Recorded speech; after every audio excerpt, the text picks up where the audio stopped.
Bienvenue sur le rocher. Tu ne fais de mal à personne. Tu crois en Dieu, tu vas à l'église, tu pries de temps en temps. Bref, tu vis une vie correcte, équilibrée, tranquille. Mais laisse-moi te poser une question. Est-ce vraiment pour ça que Jésus est mort sur la croix? Pour que tu sois gentil, moral, acceptable?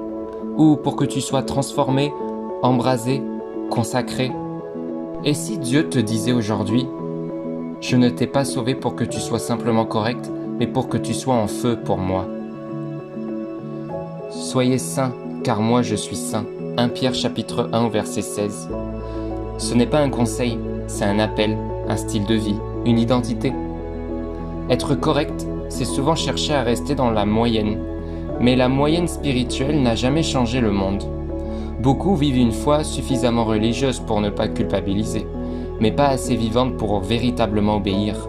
La sainteté, ce n'est pas la perfection morale, c'est un cœur tout entier, tourné vers Dieu, séparé pour lui, passionné par lui.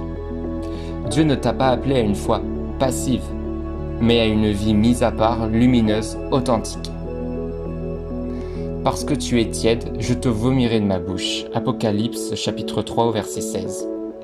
C'est choquant, mais c'est biblique.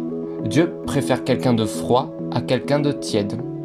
Il ne cherche pas des spectateurs religieux, mais des disciples enflammés. La tiédeur, c'est quand tu fais juste assez pour que ta conscience dorme, mais pas assez pour que ton esprit vive. Le compromis te rend peut-être confortable, mais il te regarde loin de ta destinée spirituelle. Ce n'est pas parce que tu ne pèches pas trop que tu es en feu pour Dieu. La vraie question c'est: est-ce que Jésus est ton tout? Tu pries, mais sans feu. Tu lis la Bible, mais sans fin. Tu vas à l'église, mais tu repars vide.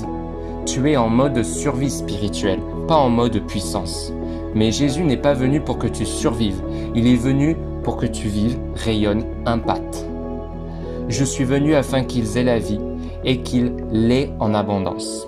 Jean chapitre 10 au verset 10. Dieu ne veut pas juste une foi d'entretien, mais une relation explosive avec lui. Il veut ta flamme, pas ta routine. Une vie correcte peut te faire croire que tu es en règle, mais elle te prive du feu, de la joie, de l'onction, de l'audace.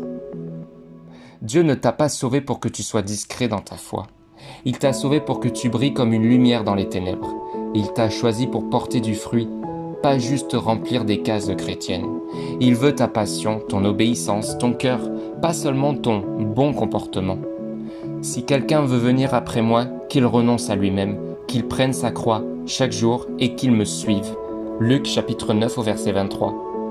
Ce n'est pas un mode de vie correct, c'est une révolution intérieure, un abandon radical, une marche en feu. Une vie correcte ne fait trembler aucun démon, mais une vie consacrée, remplie du Saint-Esprit, passionnée par Jésus, change tout. Dieu ne veut pas que tu sois juste OK. Il veut que tu sois brûlant, vivant, transformé, utile, puissant pour sa gloire. Ne choisis pas la sécurité spirituelle, choisis la foi vivante. Aujourd'hui, tu peux dire à Dieu: Seigneur, je ne veux plus survivre, je veux brûler, consacre-moi, utilise-moi, je ne veux pas d'une vie correcte, je veux ta vie abondante.